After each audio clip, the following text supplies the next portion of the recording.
जब नाश मनुज पर छाता है सबसे पहले विवेक मर जाता है। और वही विवेक पाकिस्तान का मर गया जब उसने दिल्ली पर हमला करने की नापाक कोशिश कर दी। भारतीय फौज ने वो हमला तो नहीं होने दिया, लेकिन पाकिस्तान ने अपने आतंकी इतिहास में मानो अपने ताबूत में आखिरी कील को ठोक दिया, क्योंकि उसके बाद भारत का जो जवाब है वो पाकिस्तान को सदमे में ला चुका है। पूरा पाकिस्तान खौफ में है। वो जो भारतीय टीवी चैनल्स का मजाक उड़ाते हुए फेक न्यूज की बात कर रहे थे, वो सारी न्यूज अब सच है, क्योंकि लाहौर से लेकर इस्लामाबाद, रावलपिंडी सब इस वक्त धुआं धुआं हो चुके हैं, धुआं धुआं हो चुके हैं। भारत ने पाकिस्तान को वो जवाब दिया है जो तारीख में पाकिस्तान की कौम भूल नहीं पाएगी। आप पाकिस्तान के टीवी चैनल्स खोल लीजिए, आप पाकिस्तान के नेताओं को सुन लीजिए, या पाकिस्तान में DGISPR के सोशल मीडिया पर बयान सुन लीजिए, उनकी रूह कांपती हुई नजर आ रही है। चेहरे की उड़ी हुई हवाइयां इस बात को बता रही हैं कि पूरा पाकिस्तान कांप रहा है उस नापाक ख्याल से जो उसने दिल्ली पर हमला करने की सोच ली। और ये पाकिस्तान को महंगा पड़ेगा, क्योंकि भारत ने जब ऑपरेशन सिंदूर चलाया था तब उसे लास्ट वार्निंग दी थी कि इस बार हमला हम सिर्फ आतंकवादी ठिकानों पर कर रहे हैं। पाकिस्तान अपनी आतंकी गतिविधियों को रोक दो। अगर भारत के खिलाफ साजिशों को नहीं रोकोगे तो अंजाम इतना भयावह होगा कि सदियों तक उस त्रासदी के जख्म से उभर नहीं पाओगी। पाकिस्तान नहीं माना। पहले जम्मू, पंजाब, राजस्थान में ड्रोन से आतंकवादी हमला करके हिंदुस्तान के सब्र की कोशिश की, और उसके बाद आधी रात को भारत की राजधानी दिल्ली पर मिसाइल और ड्रोन से हमला करने की नापाक और कभी ना माफ करने वाली साजिश रच दी। यह हमला ताबूत में आखिरी कील था, क्योंकि इसके बाद भारत ने जो कुछ किया वो पाकिस्तान को डरा रहा है। भारत के विश्व स्तरीय एयर डिफेंस सिस्टम ने हरियाणा के सिरसा में पाकिस्तान के अटैक को नाकाम कर दिया, लेकिन इसके थोड़ी देर बाद भारत ने जो जवाबी कार्रवाई की है वो पाकिस्तान की फौज के मनोबल को चूर चूर कर दी है। दुनिया को भारत की सैन्य ताकत, तकनीकी श्रेष्ठता दिखा दी है। इस्लामाबाद से लेकर लाहौर, लाहौर से लेकर रावलपिंडी और पंजाब में घुसकर भारत ने ऐसी सर्जिकल स्ट्राइक की है कि पाकिस्तान के DGISPR लेफ्टिनेंट जनरल अहमद शरीफ चौधरी रात को 4 बजे प्रेस कॉन्फ्रेंस करने आए। और अगर आधी रात को प्रेस कॉन्फ्रेंस करने कोई आ रहा है तो आप समझ सकते हैं कि घाव बड़ा गहरा रहा। लोगों ने उनकी शक्ल देखकर कहा कि इनको डायपर दे दीजिए, क्योंकि आंसू जो थे वो चेहरे पर आ नहीं रहे थे, लेकिन आत्मा उनकी रो रही थी। उनका चेहरा घबराया हुआ था, आवाज जो थी वो कांपती हुई थी, चेहरे पर हवाइयां उड़ी हुई थी। बौखलाहट ये साफ बता रही थी कि दिल्ली पर नापाक हमले का ख्याल जो है उसका भारत ने कितना करारा जवाब दिया है, कैसा अप्रत्याशित जवाब दिया है, और ऐसा जवाब दिया है कि पूरा पाकिस्तान धुआं धुआं हो गया है। वो जो 10-12 घंटे पहले सोशल मीडिया पर अपनी पीठ ठोक रहे थे, अब कांपती जबान से, डर से सिकुड़े चेहरे और मनोबल के साथ हार का मातम मना रहे थे। पाकिस्तान में रावलपिंडी में जनता जो है वो सड़कों पर उतर आई थी। नेता सोशल मीडिया पर बकवास कर रहे थे, टीवी चैनल में एंकर्स जो हैं वो मरने मारने की बात कर रहे थे, लेकिन उस वक्त भी उनकी जबान जो है लड़खड़ा रही थी। पाकिस्तान ने कोशिश की उसके बाद भारत पर अटैक करने की, लेकिन भारत का एयर डिफेंस सिस्टम पाकिस्तान को शर्मिंदा कर रहा है, और पाकिस्तान ने चाइना से जो सामान खरीदा था वो भी उनको शर्मिंदा कर रहा है। लाहौर का पूरा एयर डिफेंस सिस्टम खत्म हो चुका है, और साथ ही खत्म हो चुका है पाकिस्तान के 3 प्रमुख एयरबेस, नूर खान एयरबेस रावलपिंडी का, रफीकी एयरबेस शोरकोट का, और मुरीद एयरबेस चकवाल का। इन तीनों जगहों को हिंदुस्तान ने खत्म कर दिया।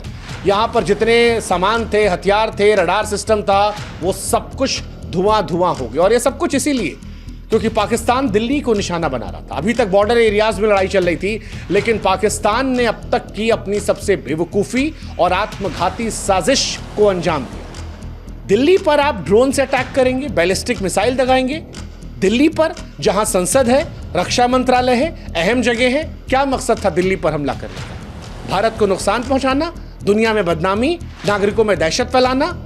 खबर तो यहां तक है कि कुछ चीन और आतंकी संगठनों ने मिलकर चाल चली थी। हालांकि इसको लेकर जांच पड़ताल जो है वो चल रही है, कितना सच कितना फसाना वो पता लग जाएगा। लेकिन पाकिस्तान ने दिल्ली को निशाना बनाकर भारत की संप्रभुता को जब ललकारने की कोशिश की, लाखों जिंदगियों को खतरे में डालने की कोशिश की, तो यह भारत की उस लाल रेखा को पार करने जैसा था जो भारत नहीं सहने वाला था। भारत ने इसके बाद पाकिस्तान को तबाह कर दिया। भारत ने इस बार जो जवाब दिया है उसने पाकिस्तान को शर्मसार किया है। लेकिन सिरसा में जो हुआ वो भारत के लिए खतरनाक हो सकता था अगर भारत का एयर डिफेंस सिस्टम स्ट्रांग नहीं होता, क्योंकि आधी रात के अंधेरे में आसमान चमक रहा था, धमाकों की आवाजें आ रही थी, मलबा गिरता दिखा। सोशल मीडिया पर लोग हैरान थे। ये तो भारत के देसी मिसाइल सिस्टम की ताकत थी कि सब कुछ काबू में रहा। भारत की सैन्य शक्ति ने भारत के लोगों को सुरक्षित रखा, लेकिन पाकिस्तान की करतूत ने बताया कि वो शांति का दुश्मन है। शांति का दुश्मन है। जम्मू में हमला करना, पंजाब में हमला करना, राजस्थान में ड्रोन हमला करना और अब दिल्ली में साजिश करने से पाकिस्तान ने उस फुल फ्लेजेड वॉर को खोल दिया है जो अब तक भारत संकोच कर रहा था। हालांकि भारत ने इस बार भी पाकिस्तान के सैन्य ठिकानों को ही निशाना बनाया है। अभी भी भारत मानो संदेश दे रहा है कि तुम्हारे लोगों पर हम हमला नहीं कर रहे हैं। अभी भी हमने जो तुम्हें बर्बाद किया है वो तुम्हारी फौज के इलाकों को बर्बाद किया है जो जंग में जायज है। लेकिन पाकिस्तान ने जो दिल्ली में हमला करने की कोशिश की थी वो नाजायज थी, पाकिस्तान की तरह। और उसी की वजह से भारत का जवाब ऐसा था कि जब सोशल मीडिया पर वीडियोस आए तो सारे एयरबेस धुआं धुआं थे, आग की लपटें आसमान छू रही थीं। स्थानीय लोग डरे सहमे थे। पेशावर में 5 धमाकों की खबर आई, एक सैन्य गोदाम तबाह हो गया। सियालकोट में पाकिस्तानी सेना के वरिष्ठ अधिकारी जनरल नासिर खान मारे गए। सूत्रों का दावा है कि जजुआ आतंकी संगठनों जैसे लश्कर ए तैयबा, जैश ए मोहम्मद, इन तमाम ने मिलकर जो साजिशें रची थी, अब पाकिस्तान उसमें फंस चुका है। भारत के स्वदेशी ड्रोन जो है वो उसे तबाह कर रहे हैं और पाकिस्तान पर ऐसा कहर बरप रहा है कि पाकिस्तान परेशान है। पाकिस्तान इसलिए भी परेशान है क्योंकि पाकिस्तान के रडार सिस्टम भारत की ड्रोन को पकड़ नहीं पा रहे, वो पूरी तरह से नाकाम है। पाकिस्तान का एयर डिफेंस सिस्टम पूरी तरह लाचार है। कईयों का तो मानना है कि भारत ने साइबर वॉर के जरिए पाकिस्तान के रडार और कमांड सेंटर को जाम कर दिया था, जिसकी वजह से उसकी रक्षा प्रणाली कागज की शेर बनकर रह गई और जब हमारे ड्रोन यहां से गए तो वो बेखबर थे। इसी वजह से उनको इतना भारी नुकसान जो है वो देखने को मिला। इस ऑपरेशन का आर्थिक प्रभाव पाकिस्तान को परेशान करेगा, क्योंकि पाकिस्तान ने 24 घंटे पहले IMF से वो जो $1 बिलियन की भीख ली थी, अब ऐसा लग रहा है कि भारत ने उससे कहीं ज्यादा इनको नुकसान पहुंचा दिया। जो नुकसान भारत ने इनको दिया है वो शायद $2-3 बिलियन से होगा। तो पाकिस्तान जो भिखमंगों की तरह मांगने गया था, जितना मांगा उससे ज्यादा फिलहाल नुकसान में है।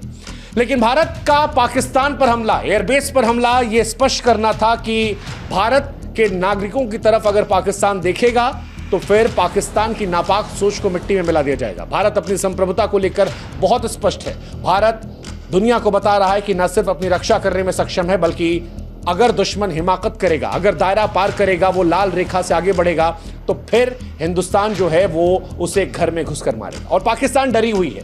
पाकिस्तान के डर को आप ऐसे भी समझ लीजिए कि DGISPR जो है वो रात को 4 बजे जब आए तो बकवास करने लगे। वो भारत में लोगों को आपस में लड़ाने की कोशिश करने में आ गए। वो सिख समुदाय को लेकर झूठ बोलने लगे कि भारत ने पंजाब में सिखों को निशाना बनाने के लिए बैलिस्टिक मिसाइल दागी। इतना घटिया, बचकाना, हास्यास्पद दावा था कि लोग इस पर क्या करें। भारत के जो एयर चीफ मार्शल हैं वो अमरप्रीत साहब है। वो एक प्राउड सिख है। भारतीय वायुसेना को वो रिप्रेजेंट कर रहे हैं। भारत का सिख समुदाय कितनी बार पाकिस्तान को ठोक चुका है, कुत्ता बना चुका है। ऐसे में पाकिस्तान का ये दावा झूठा है। भारत के सिख समुदाय को बदनाम करने की कोशिश है और ऐसी कोशिश के बारे में हम क्या ही कहें। हालांकि पाकिस्तान हर तरह से नापाक कोशिशें कर रहा है। अफगानिस्तान को लेकर ये बकवास की कि भारत ने अफगानिस्तान में भी हमला किया। उधर अफगान भाई हमारे कह रहे हैं कि इंडिया वाले भाई आप और ठोको, हम भी साथ में ठुकवाएंगे। DGISPR उस डर और झूठ के बीच में कहता है कि हमारा जवाब देखो, लेकिन पाकिस्तान की जनता जो है वो अब सोशल मीडिया पर समझ रही है कि जिनको वो हीरो मान रही थी वो हीरो नहीं है, वो खोखले कागज के लोग हैं, बोल बच्चन वाले हैं और इसीलिए शायद पाकिस्तान झूठ का सहारा ले रहा है। खैर, पाकिस्तान के लिए सबक है। पाकिस्तान की ये भूल कि दिल्ली पर हमला करना उसे भारी पड़ी और भारी पड़ेगी। भारत ने न सिर्फ नाकाम किया है बल्कि सैन्य ठिकानों को तबाह करके बताया है कि ऑपरेशन सिंदूर 2.0 खत्म नहीं हुआ है। ये सिंदूर 2.0 अभी जारी है और अगर पाकिस्तान अभी भी नहीं माना तो पाकिस्तान इतिहास का हिस्सा बनने से बहुत दूर नहीं है। पाकिस्तान का इतिहास हालांकि कहता है कि पाकिस्तान सुधरने वालों में से नहीं है, लेकिन भारत भी इस बात को लेकर स्पष्ट है कि ये पुराना भारत नहीं है। हम इस बार थप्पड़ मारोगे तो ईंटा लेके मारेंगे। अगर हमारे पे हमला करने की सोचोगे तो घर में घुस के तुमको तबाह कर देंगे और अगर इससे आगे बढ़ोगे तो तुमको इतिहास का हिस्सा बना देंगे। पाकिस्तान को तय करना है कि उसे रहना है या इतिहास के पन्नों में, कागजों में सिमट कर रह जाना है।